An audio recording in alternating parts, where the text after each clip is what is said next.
उत्तराखंड से बड़ी खबर आपको बताते चले। उत्तराखंड के हरिद्वार में बड़ा हादसा की खबर सामने आ रही है। हर की पौड़ी के पास पुल से बस गिरने की खबर है।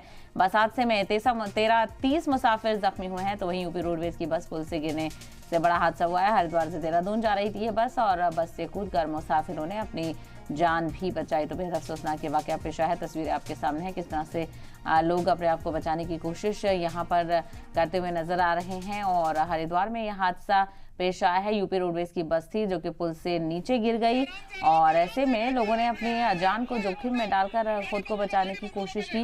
लोग एक दूसरे को निकालते हुए नजर आ रहे हैं। वहीं किसी के हताहत होने की खबर नहीं है, लेकिन हादसे में 30 मुसाफिर के करीब लोगों के जख्मी होने की खबर यहाँ पर सामने आ रही है। तो पुल से गिरने के बाद बस एक अजीबोगरीब स्पॉट पर अटकी हुई नजर आ रही है, जहाँ पर मुसाफिर खिड़की से बाहर निकलकर मुसाफिर एक दूसरे को बचाने की कोशिश कर रहे हैं।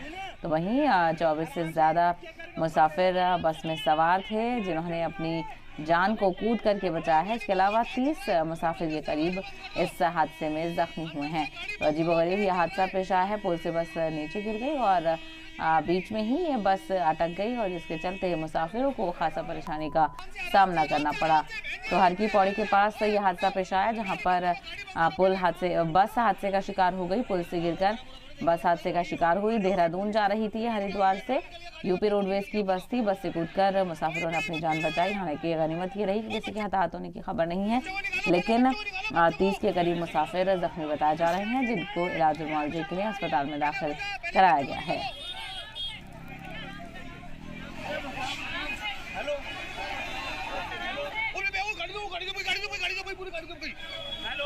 वाले करीब 5 से 6 लोगों को लेके आए थे। उसके बाद लगातार हमारे पास पेशेंट आते जा रहे हैं और अभी तक 25 से 30 मरीज आ चुके हैं, जिसमें ज्यादातर के गंभीर चोट नहीं है, लेकिन जिसमें 8 से 10 के गंभीर चोट है, जिसमें हड्डी भी टूटी है, कुछ लोगों की कंधा भी उतरा है और एक महिला के रीढ़ की हड्डी में चोट अभी तक डिटेक्ट हो पाई है। एक जिस महिला के हमने रीढ़ की हड्डी में जिसके फ्रैक्चर आया है उसको रेफर किया है ऋषिकेश के लिए।